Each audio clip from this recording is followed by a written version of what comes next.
Selamat siang Gatrikers Indonesia, salam jumpa kembali dalam acara podcast webinar Waktu Indonesia Bincang Injenis bersama saya Astrid Darmawan. Pada kesempatan kali ini saya ditemani oleh tamu saya, kebenaran itu adalah adik di UI ya, adik saya di UI, yaitu Bapak Muhammad Imaduddin. Terima kasih Pak Imaduddin. Saya panggilnya apa nih? Mas Imad? Mas Imad boleh. Karena saya orang Jawa. Jadi Mas. Jadi terima kasih atas waktu dan tempatnya ya. Oke, pada hari ini kita di kantor Pak Imad ya. Betul PT sekali. PLN Indonesia Power Renewables. Oke, Pak Imad, mungkin bisa diceritakan itu ya. Mungkin kita di session pertama untuk mengenal diri secara lebih dalam tokoh-tokoh tamu kita lah ya. Oke Pak Imad, bisa diceritakan nggak waktu masih kecil itu kenapa akhirnya Pak Imad misalnya mengambil akhirnya jurusan elektro, terus akhirnya juga pas profesinya kok mau ke PLN gitu, mungkin ada kesan-kesan tertentu dalam diri kita. Oh iya, oke. Assalamualaikum warahmatullahi wabarakatuh. Sebelum saya mulai, seperti biasa saya memperkenalkan diri ya.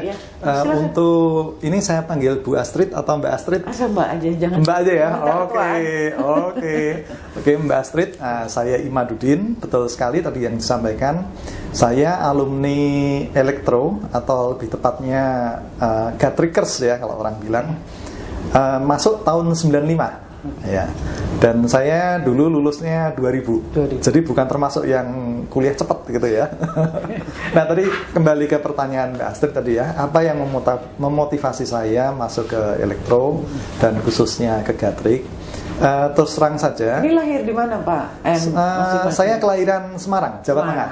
Jadi saya orang Jawa lah ya. Jawa. Walaupun namanya saya Imaduddin, orang sering menyangka saya orang Makassar atau orang Padang, tapi saya orang Jawa asli.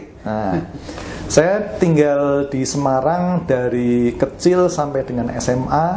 Baru kemudian lulus SMA saya pindah ke Jakarta atau Depok sebetulnya ya. Masuk ke jurusan elektro tahun 95. Yang memotivasi saya pada waktu itu, karena gini Mas Astrid, kebetulan pada waktu kecil itu dulu, kompleks saya itu dulu banyak tinggal orang-orang PLN dulu. Jadi tapi ayah bukan, maksudnya pekerja PLN? Bukan. Jadi ayah saya dokter. Cuma sering karena lingkungan kan, lingkungan orang PLN, dan saya lihat wah, ini PLN ini hebat sekali ya, punya bisa melistriki masyarakat kan gitu kan. Wah, jadi mungkin dalam hati kecil atau dalam alam bawah sadar itu membentuk, sehingga ketika lulus SMA saya memutuskan untuk saya pengen jadi insinyur nih. Insinyur apa? Insinyur listrik. Gitu kira-kira Mbak Astrid.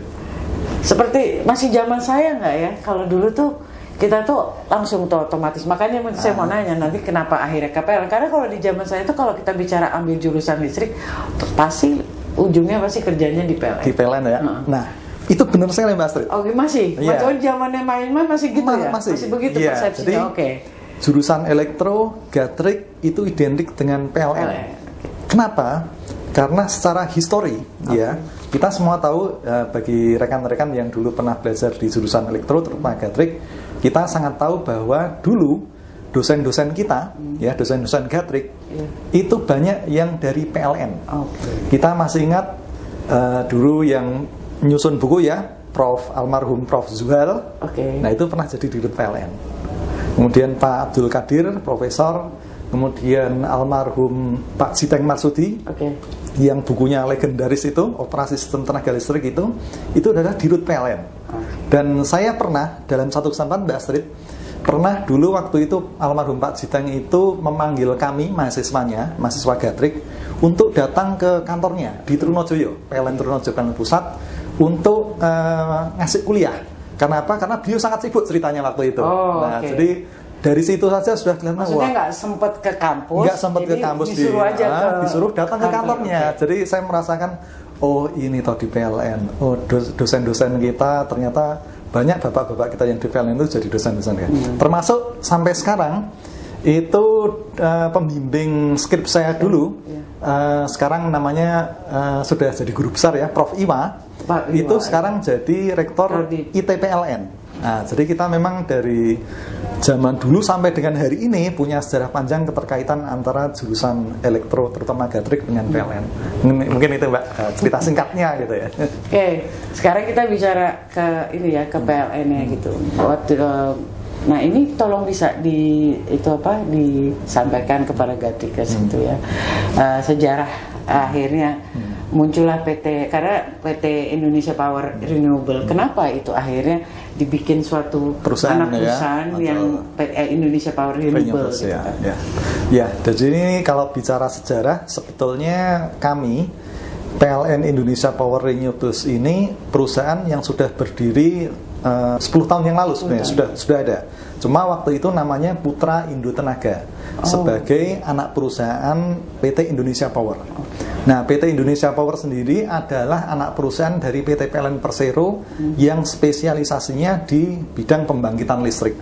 Jadi kami hitungannya kalau dilihat dari PLN, kami hitungannya cucu. Nah, cucu Mbak Astrid, cucunya PLN. Jadi bukan anak tapi cucu. PLN sendiri evolusinya panjang gitu ya. Dulu namanya Perum, kemudian berubah jadi PT.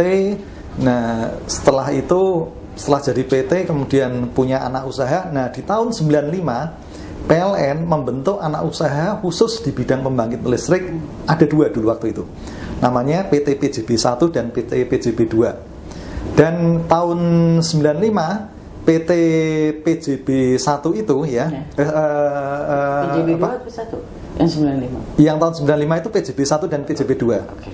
Dan tahun 2000 PJB 1 berubah nama menjadi Indonesia Power dan PJB 2 menjadi PJB saja. Gitu. Dan kemudian di tahun 2000 tahun kemarin ya, itu PT Indonesia Power berubah nama lagi, ditambahi depannya ada namanya PLN menjadi PT PLN Indonesia Power. Sementara rekan kita di PJB namanya berubah menjadi PLN Nusantara Power. Nah, kami sendiri karena induk kami berubah nama menjadi PLN Indonesia Power, kami juga ikut berubah. Dari tadinya Putra Indo Tenaga menjadi PLN Indonesia Power plus ada renewables-nya. Nah, jadi kami baru berubah nama 1 tahun yang lalu. Bisa diceritain kenapa akhirnya membuka anak perusahaan dengan yang nama renewables itu ya. Ya. Ini ada kaitannya dengan komitmen kita bangsa Indonesia gitu ya. Dan pemerintah juga sudah berulang kali menyampaikan bahwa Indonesia punya komitmen mendukung gerakan terkait dengan transisi energi menuju net zero emission kalau untuk Indonesia tahun 2060. Nah, untuk menunjukkan komitmen tersebut, Kementerian BUMN melalui PT PLN Persero melakukan penyelarasan, gitu ya, penyelarasan. Nah, salah satu strateginya, quick win-nya adalah dengan memastikan bahwa arah pengusahaan tenaga listrik PT PLN Persero itu kedepannya didominasi oleh pembangkitan yang sifatnya energi terbarukan. Nah, ini kita sedang menunggu RUPTL terbaru 2024-2030 yang insya Allah mudah-mudahan akan diluncurkan dalam waktu yang tidak terlalu lama. Dan dari beberapa diskusi dengan para pemangku kepentingan atau stakeholder, itu insya Allah nanti minimal 75% itu nanti PLN akan bangun pembangkit yang berbasiskan IPT atau renewable energy. Jadi Indonesia Power Renewable ini khusus ya untuk membangun nanti pembangkit-pembangkit yang dengan sumber energi renewable itu. Kalau boleh dibilang Indonesia Power-nya masih menjalankan yang udah ada apa gimana? Sebetulnya bagiannya seperti apa? Sebetulnya kedepannya pembangkit fosil mungkin masih ada yang akan dibangun, tapi porsinya akan sangat sedikit. Jadi kami di IP Renewables itu adalah anak usaha PLN Indonesia Power yang digunakan sebagai kendaraan untuk mengeksekusi transisi itu apa? Iya betul, satu transisi energi. Yang kedua yang sifatnya kita membutuhkan kemitraan atau partnership atau pendanaan dari pihak ketiga. Sementara kalau proyek-proyek yang sifatnya dari pendanaan internal, dari anggarannya PLN atau anggarannya Indonesia Power, atau kalau kita mungkin orang keuangan nyebutnya sebagai proyek full equity gitu ya. itu yang mengeksekusi teman-teman di PLN Indonesia Power langsung. Sementara yang membutuhkan kemitraan, kemudian butuh project financing gitu ya, kita butuh pendanaan dari pihak ketiga, nah itu dieksekusi oleh PLN IP Renewables. Karena kami statusnya unrestricted subsidiary, ya, jadi kami tidak terikat dengan ketentuan-ketentuan covenant global bond-nya PLN. Gitu. Itu bisa dikasih gambaran Pak, rencana-rencana kerja gitu. Jadi Gatrikers ya, atau juga mungkin nanti junior kita tuh bisa melihat gambar. Oke, PLN itu nanti mempunyai rencana perkembangan bisnisnya seperti ini gitu. Jadi mereka akhirnya tertarik ya. Gitu ya. Juga, mungkin kan juga kedepannya kayak apa sih gambaran menurut PLN ya, dari pandangan PLN tentang industri energi gitu kedepannya. Nah, kami di PLN melihat bahwa ini sebenarnya bukan pandangan PLN. Ini menjadi tren global. Teman-teman Gatrikers ya, bahwa di seluruh dunia ini ya, perkembangan terutama sektor energi itu orang mulai melihat bahwa ujung-ujungnya nanti itu semua akan serba pakai listrik semua.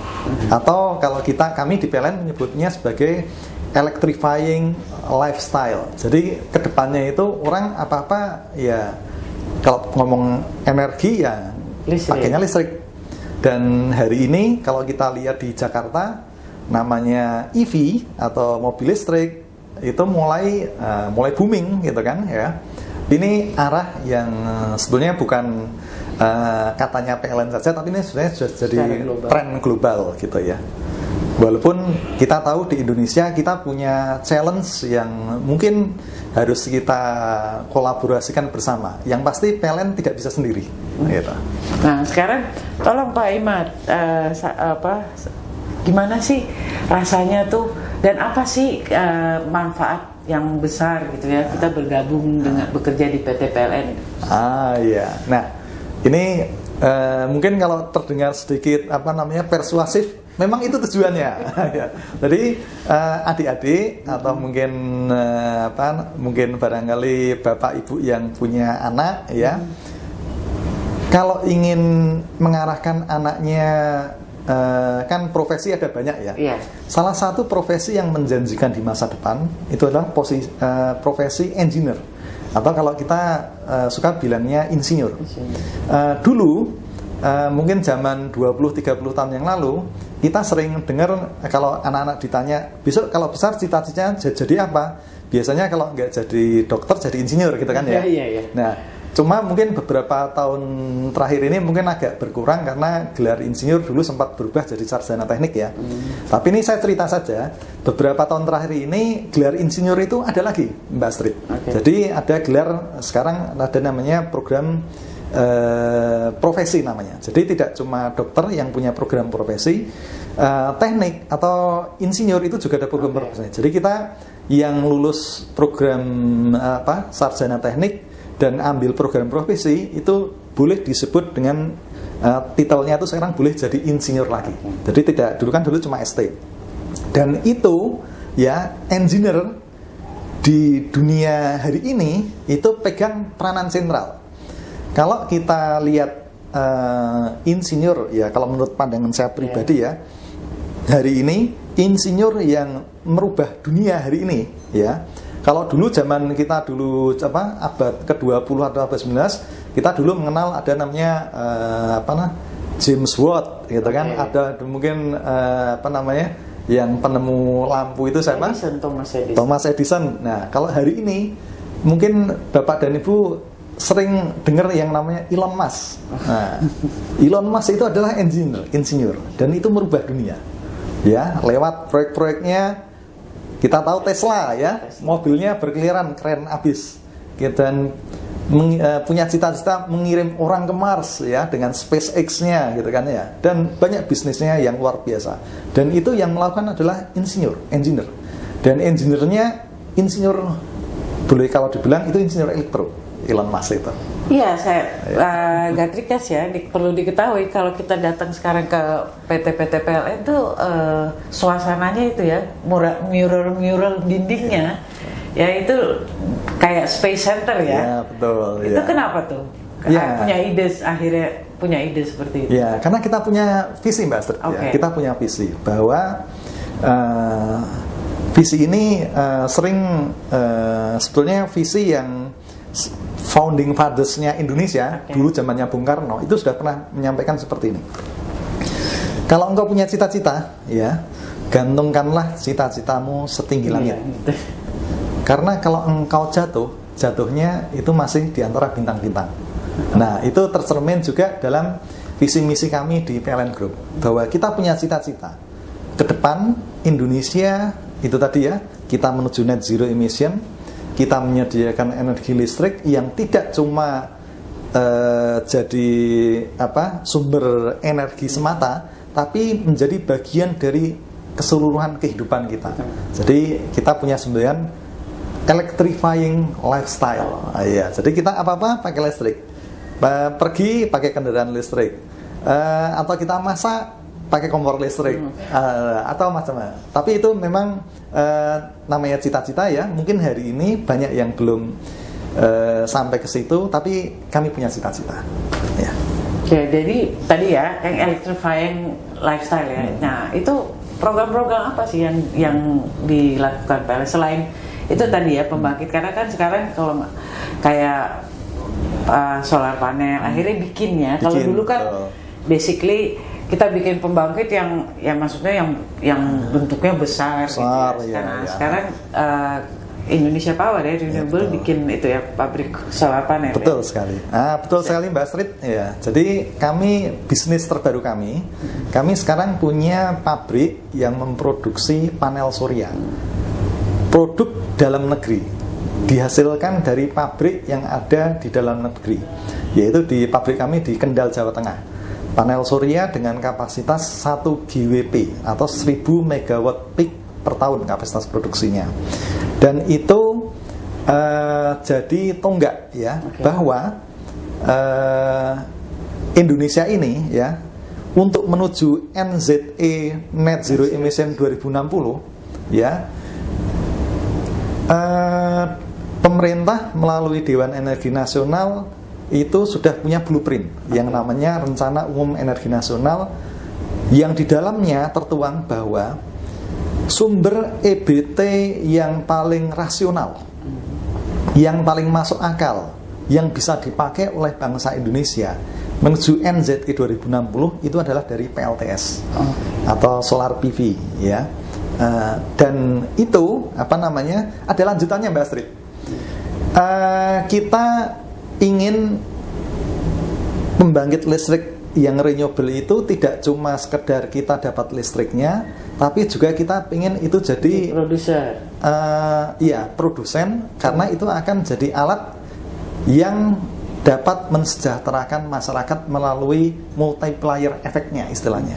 Kalau dari Kementerian Perindustrian seperti itu. Kenapa seperti itu? Karena negara-negara di dunia ini ya, kita ambil contoh negara-negara ASEAN lah ya. Yang maju itu adalah negara yang berhasil menggerakkan industrinya. Sementara ini memang saat ini di Indonesia memang yang Indonesia itu tertolong karena sumber daya mineralnya itu Indonesia luar biasa. Kita punya banyak tambang gitu ya. Itu memang membantu. Tapi itu kita tahu itu tidak sustain. Tidak selamanya kita bisa bergantung kepada hasil dari migas atau tambang batu bara. Suatu saat kita harus beralih dengan industri kita, karena itu jadi langkah yang mau tidak mau ditempuh oleh sebuah negara supaya kita naik ke level berikutnya. Dan jujur hari ini ya, industri di Indonesia termasuk dalam hal ini industri energi terbarukan ya, investasi yang terkait dengan energi terbarukan di Indonesia itu kita jauh tertinggal. Jadi Indonesia itu kalau menurut catatan baik di PLN maupun dari peneliti dari Bank Dunia, itu selama tahun 2023 kemarin itu investasi yang terkait dengan renewable energy di Indonesia itu cuma $1,5 billion US di 2023 itu. Itu untuk PLN PLT ya, pembangkit listrik untuk seluruh pembangkit energi terbarukan. Oke. Itu cuma 1,5 billion dengan kapasitas pembangkit yang cuma 0,5 giga. Oke. Kapasitas baru. Dan itu kebanyakan untuk yang apa tenaga surya atau uap? Mix. Jadi ada yang PLTA. Oke. Kalau kita renewable, kita kan ngomongnya kalau nggak PLTA, PLTS, PLTB atau panas bumi kan gitu. Nah, itu cuma 0,5 giga penambahan renewable energi di tahun 2023. Beda jauh dengan katakanlah Vietnam. Vietnam kalau kita cuma 0,5 giga, Vietnam itu 13 giga cuma dari PLTS-nya saja. Oke. Plus mereka 6 giga dari angin. Jadi dari situ saja sudah terlihat kita sesama negara ASEAN itu kita ketinggalan jauh. Dan juga kalau dari sisi di porsi investasi di dalam negeri, 1,5 billion itu sangat kecil dibandingkan dengan sektor lain. Kalau kita ngomong sektor migas, itu investasi selama 2023 itu 15 billion atau 10 kali lipatnya investasi IBT. Jadi kemudian untuk investasi di bidang tambang itu 7,5 billion. Jadi 5 kali lipatnya investasi di IBT. Jadi kalau dari sisi nilai-nilai besaran investasi saja itu sudah terlihat bahwa kita masih punya PR kerja apa namanya yang harus kita pikirkan bersama gimana caranya supaya perkembangan EBT termasuk investasinya itu bisa berkembang. Dan inilah makanya IP Renewables dibentuk. Oke, tapi apakah penambahan, maksudnya keperluan investasi itu berkaitan dengan kebutuhan atau enggak? Nah, terkait dengan kebutuhan, kalau ditanya kebutuhan, Indonesia butuh. Karena apa? Indonesia sudah punya komitmen kita menuju renewable energy NZE 2060. Nah, cuma memang untuk menuju ke sana, itu tadi yang kita sampaikan, hari ini fuel mix atau bauran energi untuk energi terbarukan di Indonesia itu baru, kalau tidak salah itu tahun 2023 itu baru sekitar 13%. Jadi masih kalau dari sisi bauran energi ya, itu memang kita masih sangat minim sekali. Dan itu ada kaitannya juga dengan kalau kita bicara demand, demand energi terbarukan di Indonesia harus diakui itu memang masih rendah. Nah, siapa sebetulnya konsumen utama EBT di Indonesia? Kami di PLN Group itu punya produk yang namanya Renewable Energy Certificate atau sertifikat yang menjamin bahwa penggunanya itu menggunakan energi bersih. Dan REC atau sertifikat energi terbarukan yang dijual PLN itu rata-rata yang membeli itu adalah industri yang industrinya itu butuh bisa membuktikan bahwa mereka memproduksi sebuah produk itu berasal dari energi bersih. Nah, dan itu kalau di PLN terus terang untuk menjual REC itu terus terang penjualan selama 2023 itu baru sekitar mungkin 3 TWh, masih sangat kecil dibandingkan dengan produksi PLN dalam 1 tahun. Itu 288 TWh atau hampir 300 TWh. Jadi cuma 1%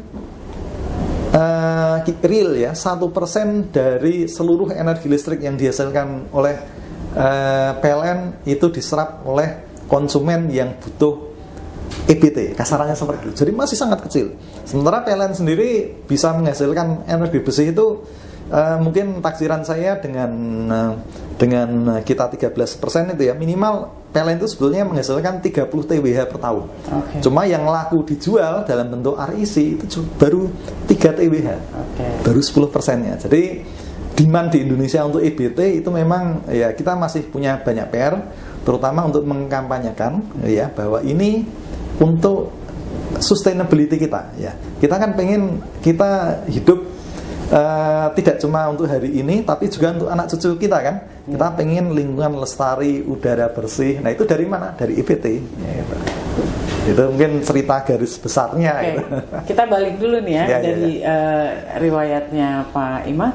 Saya lupa tadi ya, Gatrikes Pak Imad ini juga ngambil S2 ya di waktu betul, di University of Queensland ya, betul, di Australia. Nah, waktu itu bagaimana tuh?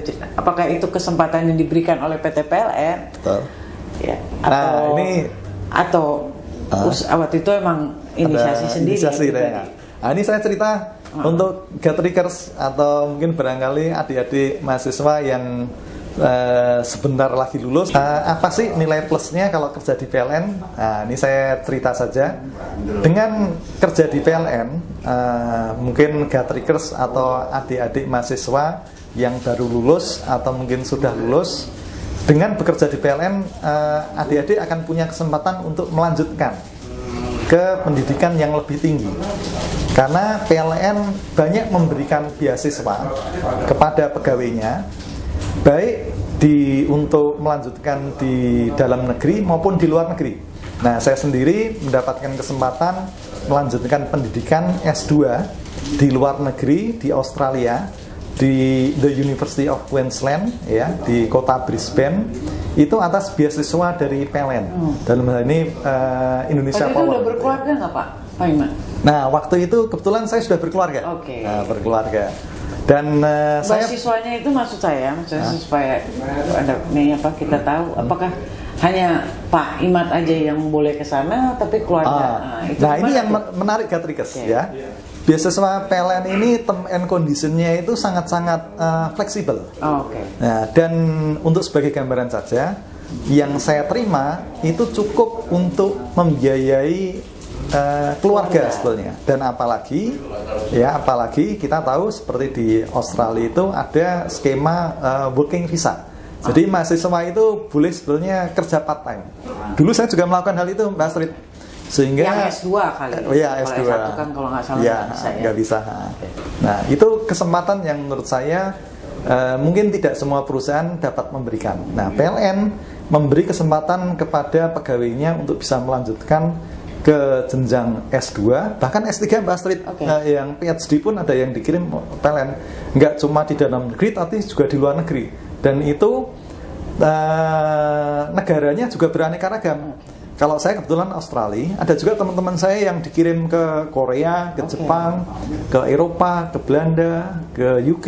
Itu bahkan atasan saya itu adalah lulusan dari Amerika. Kalau atasan saya dulu itu malah justru. Jadi itu salah satu yang menurut saya nilai plus yang mungkin jadi lulusan dari elektro atau mungkin jurusan-jurusan lain untuk bekerja di PLN. Karena PLN ini boleh dibilang menerima lulusan dari hampir semua jurusan. Jadi tidak cuma elektro saja, tidak cuma teknik saja, tapi even teman-teman yang lulusan dari jurusan hukum, ekonomi, manajemen, itu banyak yang diterima di PT PLN Persero. Oke, Pak Imad bisa share buka Gatrikes dinamika bekerja di PLN itu seperti apa dalam jenjang karir? Jenjang karir. Nah, ini salah satu yang saya sangat suka di PLN Group. Jadi PLN itu terkenal sebagai BUMN yang punya boleh dibilang aset terbesar di Indonesia kali ya untuk ukuran BUMN. Jadi asetnya PLN itu seingat saya itu sudah tembus 1.600 triliun rupiah. Iya. Dengan aset yang 1.600 triliun rupiah itu, pegawainya sangat banyak. Ya, mungkin hari ini sudah mungkin lebih dari 50.000 pegawai. Tapi harus siap-siap dipindah-pindah nih ya. Iya pasti. Ya, harus siap-siap ya dipindah-pindah. Tapi pindah-pindah itu seru juga loh teman-teman Gatrikes. Kenapa seru? Karena dengan kita dengan luas lokasi kerja yang seluruh Indonesia. Bahkan sekarang ada beberapa pegawai kita yang kadang bekerjanya posisinya di luar negeri. Karena sekarang PLN punya beberapa proyek yang kliennya itu di luar negeri. Jadi kita sudah mulai ke arah global juga. Sesuai visi terbarunya PLN. Kita ingin jadi Global 500 Fortune company gitu kan. Nah, tidak cuma ini serunya kenapa? Serunya karena kalau kita yang biasanya hidup di kota gitu ya, misalnya Jakarta ya, itu kalau Anda bekerjanya katakanlah di PTA ya, atau misalnya di kantor mungkin di Sudirman, atau mungkin mungkin 20-25 tahun cuma ngelihatnya Sudirman Tamrin doang. Tapi dengan bekerja di PLN, teman-teman Gatriker punya kesempatan melihat dunia. Iya, tidak cuma Jakarta doang. Nggak usah jauh-jauh. Saya dulu pertama kali ditempatkan itu di Jawa Timur, Mbak Astrid. Nah, tempat kerja saya itu dekat sekali dengan daerah yang sekarang sering jadi tempat wisata ya. Bromo, Malang, Surabaya. Nah, itu banyak tempat wisata di sana. Dan itu saya beruntung karena saya kerja di PLN, saya berkesempatan melihat tidak cuma di Jakarta doang. Saya juga pernah bekerja di luar Jawa juga, Mbak Astrid. Dan itu seru juga. Karena mungkin kalau saya tidak bekerja di PLN, mungkin saya nggak pernah itu. Nggak pernah di situ ya. Kalau ke situ mungkin cuma berapa hari ya itu kunjung gitu. Saya pernah karena saya bekerja di PLN, saya mungkin tidak semua berkesempatan mengunjungi objek wisata yang namanya Tanah Toraja. Saya yakin nggak banyak yang pernah ke sana. Nah, tapi karena bekerja di PLN, saya kebetulan pernah dinas di sana, saya jadi pernah jalan ke sana gitu. Apa yang dirasakan oleh Pak Imad ya? Maksudnya Mas Imad ini dengan kita akhirnya berinteraksi ya dengan suku-suku ya bangsa di tanah air gitu. Akhirnya dampaknya kita sangat memperkaya atau jadi gimana?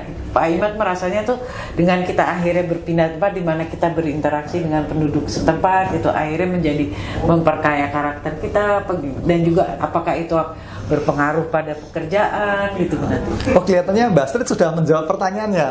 Tapi intinya betul sekali Mbak Astrid bahwa saya nggak punya pengalaman itu, makanya saya tanya kalau saya di Jakarta aja terus gitu. Itu memperkaya pengalaman kita rekan-rekan Gatrikers ya. Jadi kita bertemu dengan berbagai macam orang dengan berbagai macam latar belakang budaya dan juga adat istiadat, dan itu menurut saya sangat menarik.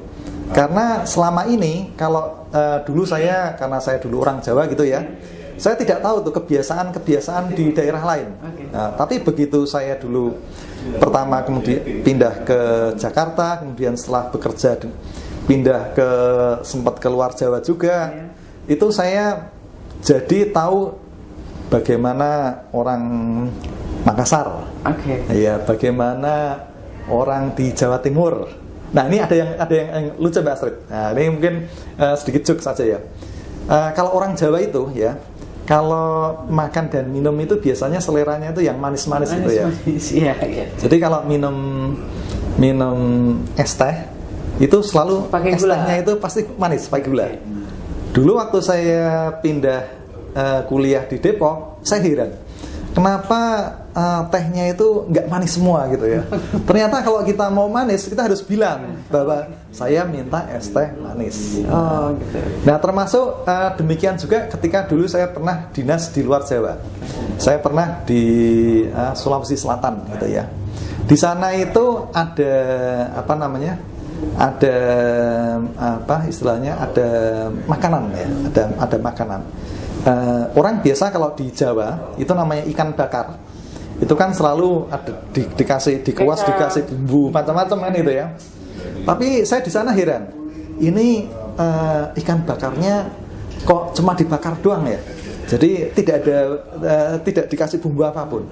Itu ternyata cara makannya berbeda ternyata. Nah, itu dari sisi kuliner aja kita jadi tahu bahwa Indonesia itu ternyata betul-betul sangat kaya budayanya, beraneka ragam kulinernya. Satu lagi nih kalau ini ya, sebelum kita masuk lagi tadi ke ini ya, ke PV pembangkit surya ya, ini karena tugas ya, dan juga ada pakar ya, istilahnya pakar di pembangkit tenaga surya.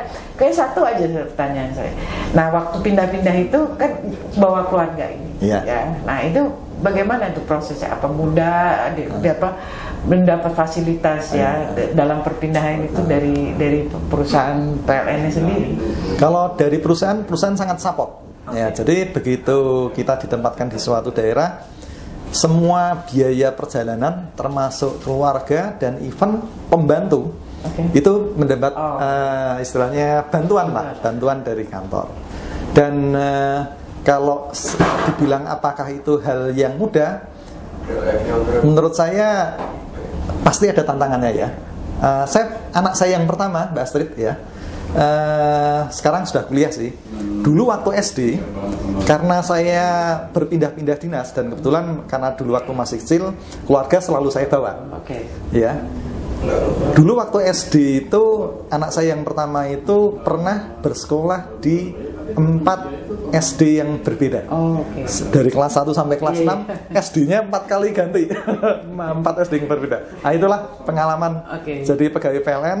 Memang kalau bagi orang yang tidak suka pindah-pindah itu mungkin ya, waduh kok ribet banget ya. Tapi kalau bagi yang suka pengalaman baru, itu sebuah pengalaman yang menurut saya memperkaya kita maupun ke dalam hal ini anak saya pun juga sekarang terbiasa bergaul dengan berbagai macam dengan berbagai orang latar belakang, karena dulu waktu kecilnya diajak bapaknya sampai punya 4 SD yang berbeda.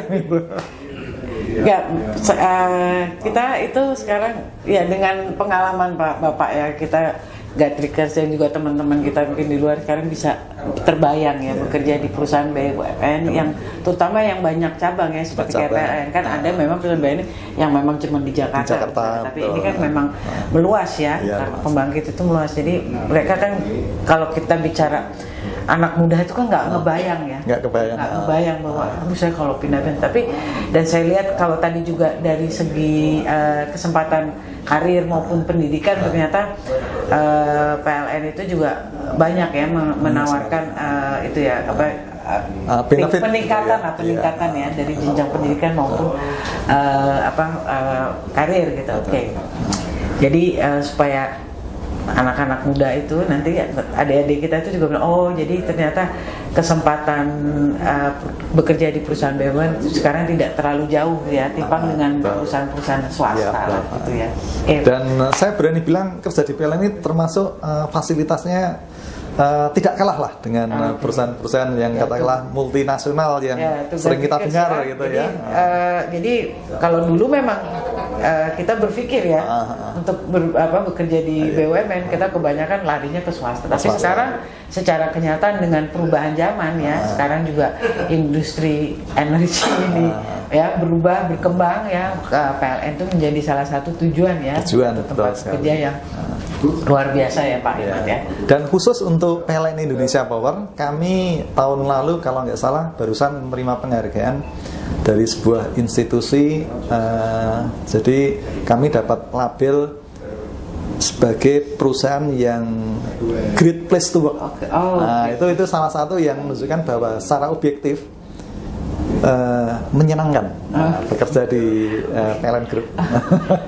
Selamat Pak Imad.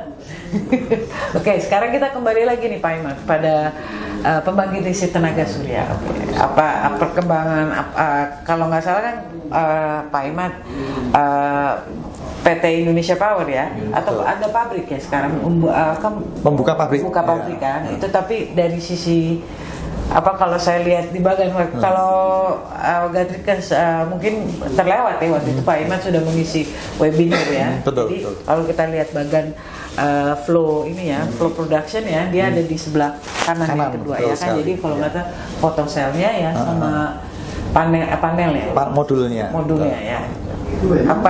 Kan ditanya kemarin sama panelisnya ya, Pak Joko Abumanan ya, karena kita bicara kayak kemarin membandingkan ya nilai jadi harga ya dari produksi itu, kalau kayak mobil-mobil listrik di Cina kenapa bisa lebih murah dari di Jepang, karena dari hulu sampai hilir itu dia terintegrasi lah. Nah ini gimana ke depannya kira-kira? Ke depan kami optimis untuk menekan harga nih. Karena Pak, kita mau bilang teknologi sebagus apapun ya kan, tapi kan kita harus lihat daya beli masyarakat. Akhirnya tetap aja kalau masyarakat hanya mampu daya belinya di situ, cari yang paling murah dong Pak. Nah ini ada satu hal yang strategis. Kami punya keyakinan ya PLTS ke depannya tidak cuma ke depannya, sudah terjadi hari ini. PLTS itu sudah termasuk pembangkit listrik dengan LCOE atau Levelized Cost of Electricity, atau kalau orang awam bilangnya ya biaya atau tarifnya lah ya kalau orang awam ya, itu sudah termasuk yang termurah ya, biaya produksi listriknya. Ya, termasuk yang termurah. Bahkan dengan panel, bukan panel impor, itu panel yang dalam negeri pun itu harganya sekarang sudah sangat bersaing dengan harga panel impor. Dan kalau kami melihat ya, karena kami sekarang sudah buka pabrik panel surya, salah satu yang menurut kami mengharapkan ya, harapan boleh dong ya? Iya boleh tuh. Termasuk harus punya harapan, kalau enggak nanti kita nggak bergerak. Salah satu quick wins ya yang bisa dilakukan oleh saat ini kan Pak Prabowo dengan kabinet merah putih yang baru itu menyatakan bahwa Indonesia harus bisa melakukan swasembada energi termasuk dengan energi hijau. Nah, salah satu titik kritis atau hal quick win atau langkah yang bisa dilakukan dengan cepat itu adalah membuat sedemikian rupa sehingga kompetisi, kalau boleh saya bilang menyebut kompetisi antara energi terbarukan EBT dengan energi yang berasal dari fosil, atau kalau kita bilang fosil kita langsung terpikirnya adalah PLTU batubara gitu ya. Itu harapannya kompetisi itu bisa dilakukan dengan adil atau fair. Kenapa hari ini kita... Apakah ada perbedaan tarif dari jenis pembangkitan berbeda, akhirnya tarif listriknya jadi berbeda? Nah, Mbak Strit, ini sudah mulai ada clue-nya, Mbak Strit. Nah, clue-nya adalah ya, hari ini ya, yang sering disebut banyak pengamat atau siapapun lah ya, yang menyampaikan bahwa listrik dari PLTU batubara itu murah, itu kami melihatnya itu sebenarnya agak-agak semu atau artifisial. Kenapa seperti itu? Karena hari ini harga batubara itu di cap ya, di $70 per metric ton. Jadi walaupun harga internasional ya, harga market price itu tahun lalu atau 2 tahun lalu itu sempat menyentuh $400, itu harga di dalam negeri itu di cap di 70. Jadi harga PLN lah kalau saya bilang harga PLN di dalam negeri. Jadi seolah-olah murah. Nah, sehingga orang membacanya, kalau kita konversi dalam rupiah lah ya, seolah-olah itu harganya itu cuma sekitar kalau kita cuma menghitung biaya bahan bakarnya saja, itu cuma sekitar 300 atau 400 atau paling banter Rp500 per kWh. Itu seolah-olah murah. Padahal ya, kalau misalnya itu kita lepas sesuai harga pasar ya, itu sebenarnya harga realnya itu bisa tembus di atas Rp1.000. Nah, padahal kita tahu tarif kontrak PPA untuk PLTS yang terbaru ini sekarang rata-rata sudah di bawah 6 sen per USD per kWh, atau kalau kita kurskan di 15.000 sudah di bawah Rp900 per kWh. Jadi sebetulnya kalau misalnya cap itu dibuka, sebetulnya paling mahal jadinya. Sebetulnya lebih murah kalau kita bikin PLTS sebetulnya daripada kita bangun menggunakan batubara gitu. Kan kalau kita ketahui tarif listrik itu kan harus kalau mau naik itu kan harus ada persetujuan oleh dari pemerintah. Nah, sekarang ini bagaimana PLN itu untuk menjembatani yaitu tadi perbedaan dari biaya produksinya masing-masing ya kan, masing-masing pembangkit itu. Nah, bagi PLN, karena PLN punya kewajiban menyediakan energi listrik yang andal, konsumen kan taunya listrik nyala terus nggak boleh mati kan gitu kan. Tapi juga pengennya murah juga, bayarnya kalau bisa nggak mahal-mahal kan gitu. Nah, itu karena itu kebutuhan dasar. Ya, kebutuhan dasar ya. Nah, maka PLN punya strategi kira-kira 5 atau 10 tahun yang lalu, gimana caranya supaya bisa membangkitkan listrik dengan harga yang murah. Caranya adalah melakukan konversi merubah pembangkit listriknya sehingga didominasi oleh pembangkit yang berbahan bakar murah. Karena ini saya cerita aja ya, Mbak Astrid ya. Jadi biaya pokok produksi listrik PLN itu sebetulnya mayoritas itu didominasi oleh unsurnya itu dari bahan bakar. Jadi mungkin 60 atau 70% belanjanya PLN itu untuk beli bahan bakar. Nah, sehingga ketika kita bisa mengganti bahan bakar yang lebih mahal ke yang lebih murah, itu akan sangat membantu menekan subsidi yang diberikan pemerintah kepada PLN. Kebetulan saya dulu di awal karir itu terlibat dalam proyek seperti itu, Mbak Astrid, dan itu termasuk yang sangat saya syukuri karena saya terlibat dalam proyek seperti itu. Dulu saya pernah jadi kepala regu jaga, atau kalau di kami istilahnya supervisor operasi pembangkit listrik tenaga gas dan uap. Cuma waktu itu bahan bakarnya pakai BBM, pakai solar.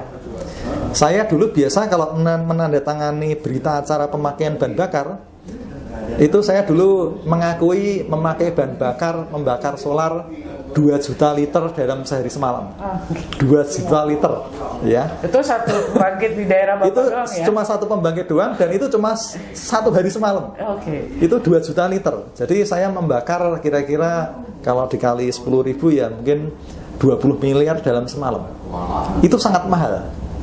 Dan itu berapa yang dihasilkan KWA? Maksudnya powernya? Powernya sebetulnya nggak banyak banget. Kalau di persentase kita sering, kalau pembangkit itu sering ada istilah capacity factor gitu ya. Nah, CF pembangkit kita itu sebetulnya waktu itu cuma sekitar nggak sampai 30%. Nggak sampai 30%. Tapi expand yang kita keluarkan itu sangat mahal. Dulu saya kebetulan pernah jadi manajer engineering juga. Dulu saya biasa menyusun budget tahunan. Jadi saya dulu kalau menyusun budget tahunan itu saya menganggarkan untuk beli bahan bakar itu bisa tembus 2 triliun setahun. Itu cuma dari tempat pembangkit tempat saya doang, belum yang lain. Itu saya merencanakan, Pak, mohon disetujui kami mau beli bahan bakar 2 triliun. Nah, itu dulu karena masih pakainya solar, BBM, bahan bakar minyak. Nah, tapi dengan kondisi seperti itu, PLN kan tetap kan berusaha kan gimana caranya supaya untuk menekan itu kan.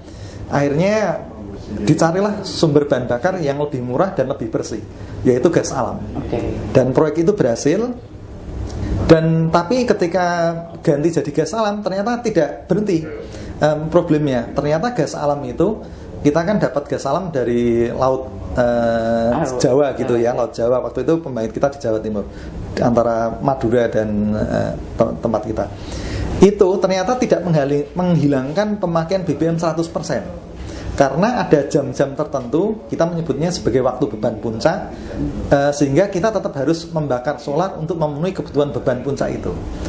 Nah, stabilitasnya ya. Iya, betul. Nah, salah satu caranya dulu kita berpikir, ya kalau gitu bahan bakar gasnya sebagian kita simpan di siang hari, kemudian baru kita bakar di malam hari.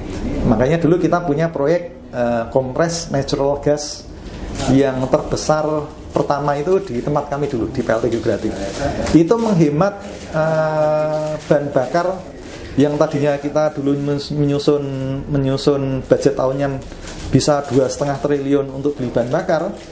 Ketika itu sudah jelas, kita tinggal, dan biaya bahan bakar kita itu tinggal di bawah 400 miliar. Ya masih gede sih, tapi kan jauh banget. Ya, jadi sebenarnya kan Indonesia Power Renewable ini sebenarnya menekan harga produksi ini akhirnya kan. Itu salah satu sumber-sumber yang lebih murah dan lebih sustainable. Nah, itu yang penting. Itu yang penting. Dan kami pun di sini, kalau ada beberapa pengamat yang bilang batu bara kita masih banyak, orang perlu tetap pakai PLT batu bara. Kami melihat mungkin tidak semua orang setuju gitu ya. Tapi kami melihat ini sebagai bagian langkah strategis yang pemerintah perlu pertimbangkan, bahwa kita mungkin tetap perlu butuh PLTU, tapi PLTU yang lebih bersih. Ya, istilahnya teknologi yang lebih baru, yang lebih hemat energi. Kita bisa ambil contoh di Korea atau di Jepang, atau even di negara maju seperti di Jerman katakanlah ya. Even di negara Jerman yang maju sekalipun, itu mereka masih ada PLTU batubaranya. Iya. Di dunia ini, negara maju yang sudah berhasil menghilangkan PLTU batubara itu yang diumumkan tahun kemarin itu Inggris. Tapi Inggris baru berhasil menghilangkan PLTU batubara itu setelah 142 tahun. Ya. Dan Indonesia, saya kira mungkin karena kita butuh listrik yang andal, tapi juga emisinya tidak bikin kita sakit gitu ya. Mungkin perlu mempertimbangkan mungkin ya PLTU batubara tapi yang emisinya lebih baik, lebih efisien, dan intinya kita mencapai kesetimbangan lah. Jadi renewable-nya dapat, dari PLTS-nya dapat, tapi kita tidak kekurangan energi karena PLTS itu punya problem rumus jempolnya 1 MW 1 hektar. Nah, kalau di Jawa ini hari ini efektif harian itu rata-rata butuh 30 GW bebannya. Kalau 30.000 MW itu artinya 30.000 MW dikali 4 dikali 1 hektar. Bayangkan kita membutuhkan 120.000 hektar. Misalnya semua pengen diganti PLTS ya. Itu juga kurang realistis juga. Tapi intinya pemerintah, kami meyakini pemerintah sudah memikirkan skenario yang terbaik dalam RUEN dan RUPTL yang disahkan oleh Kementerian SDM dengan komposisi 75 renewable, 25% fosil. Jadi fosilnya tetap ada, Mbak Astrid. Tidak kita hilangkan sama sekali. Karena ya tadi kita harus mengoptimalkan banyak hal gitu ya. Sekarang ini pertanyaan lagi saya, dengan tenaga surya ini ya, pembangkit tenaga surya, berapa sih sebenarnya efisiensi yang dihemat gitu loh sebenarnya? Yang pasti penghematan nomor 1, kita nggak perlu beli bahan bakar. Mungkin Mbak Astrid tadi masih ingat? Nggak, maksud saya, ini di pihak, nggak maksudnya di pihak ini, konsumen. Konsumen, supaya kan konsumen bisa tahu. Kenapa saya kan sekarang kayak solar panel kan harus dipasang ya. Karena kan nanti Bapak juga cerita ya sama saya bahwa fasilitas apa yang ada di PLN, maksudnya apakah bisa melakukan pemasangan gitu ya. Ini saya sekalian, mohon maaf kalau saya sekalian promosi nih ya. Ya nggak apa-apa, ini kan memang informasi. Jadi PLTS di Indonesia itu kalau dari sisi komersial itu sebetulnya bisa dibagi jadi 2 ya.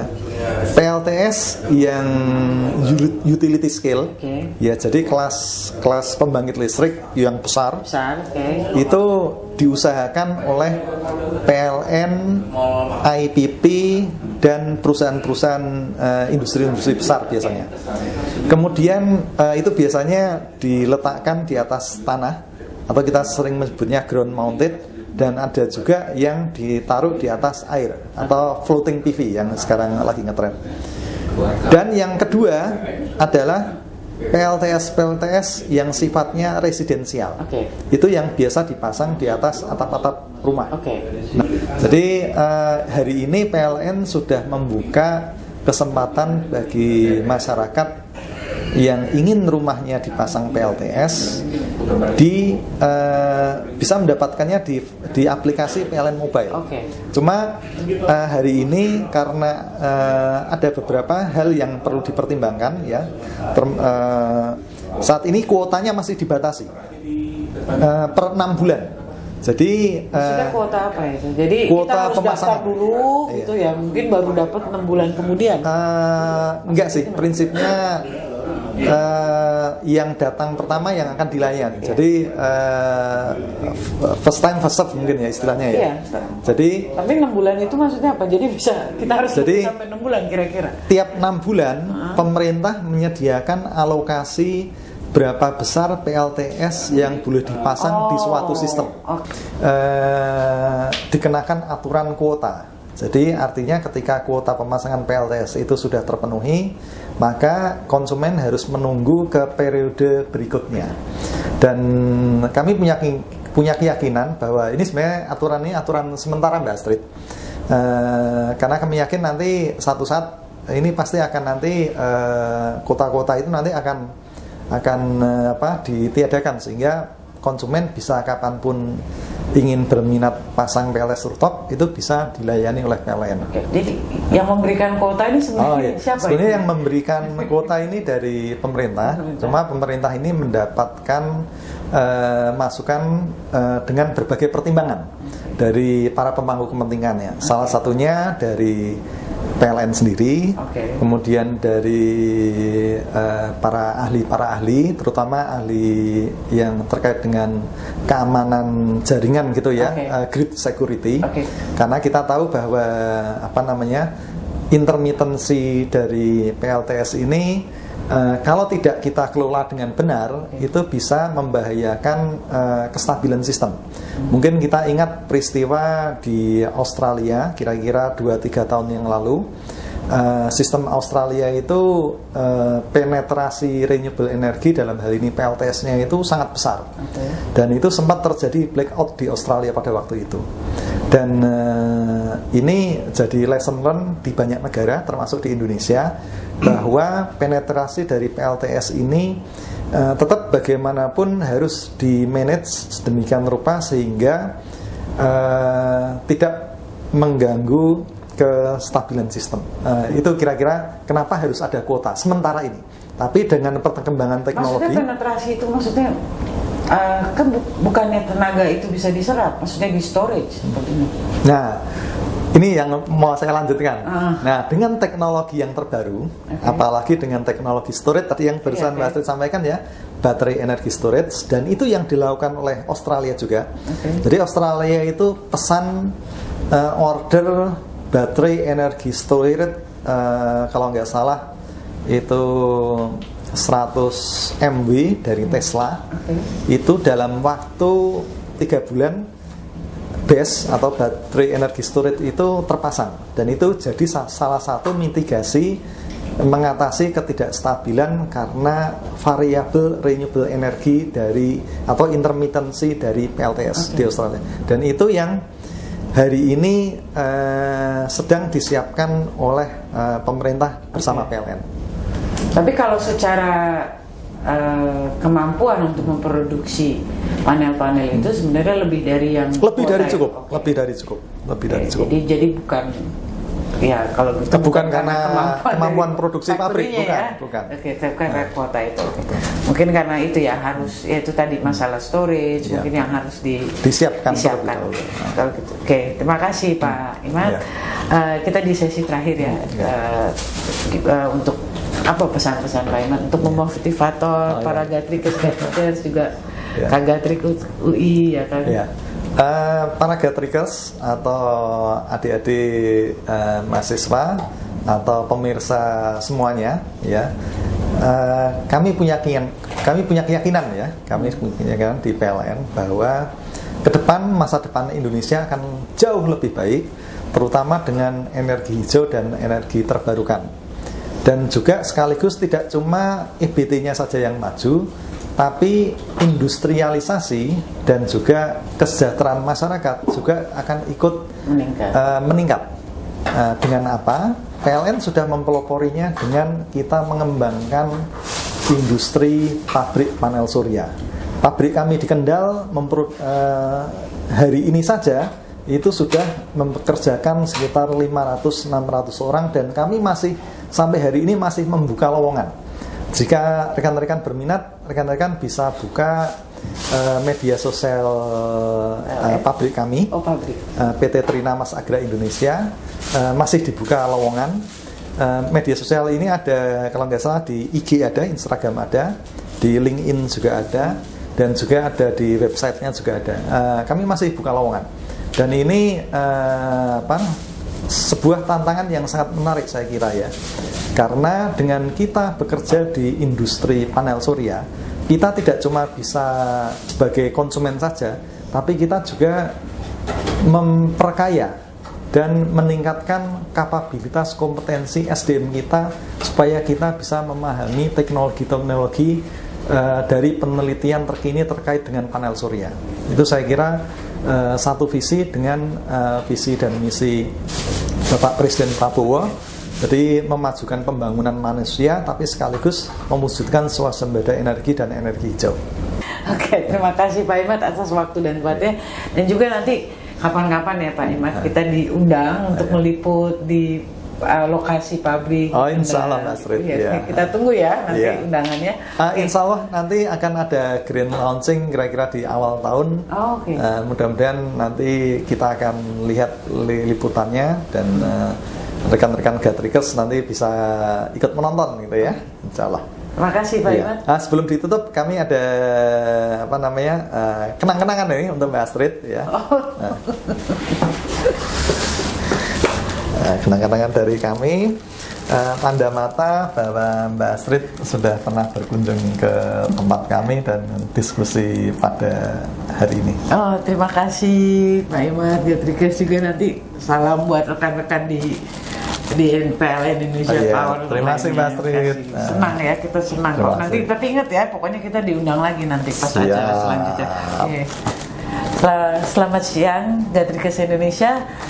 Beginilah sampai saat ini adalah akhir dari acara kita. Sampai jumpa lagi di acara selanjutnya. Dan juga jangan lupa tontonlah webinar yang jadwal dan harinya itu bisa dilihat di website Kagatrik UI. Terima kasih. Assalamualaikum warahmatullahi wabarakatuh.